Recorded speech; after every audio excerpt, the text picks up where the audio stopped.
Durant l'ESC 2025, j'ai présenté les résultats de l'étude Andaman. L'étude Andaman est une étude que j'ai conduite avec le professeur Henry et le soutien du groupe Action. Cette étude s'est intéressée aux patients après syndrome coronarien aigu chez les patients diabétiques. L'objectif était d'évaluer la différence entre l'aspirine une fois par jour et l'aspirine 2 fois par jour chez les patients diabétiques. C'est la première étude qui s'intéressait aux événements cliniques. En effet, plusieurs études avaient démontré l'efficacité biologique de l'aspirine en 2 prises.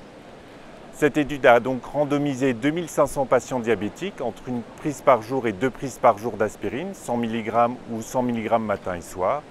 Et l'objectif principal, qui était un objectif d'efficacité, à 18 mois chez les patients, il n'y a malheureusement pas de différence significative entre les deux groupes, avec un taux d'événement de 8,8% dans le groupe aspirine une fois par jour et 7,7% dans le groupe aspirine 2 fois par jour. À noter cependant une réduction numérique du nombre de thromboses de stent, 6 versus 14. Il y avait également un critère de sécurité sur les saignements majeurs. Là encore, pas de différence significative, 1,9% d'événements dans le groupe 2 prises par jour, 2,1% d'événements dans le groupe une fois par jour. Il n'y a pas de différence significative.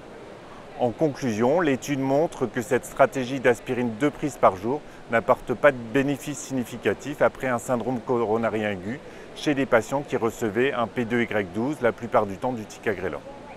L'étude a été publiée dans l'European Heart Journal.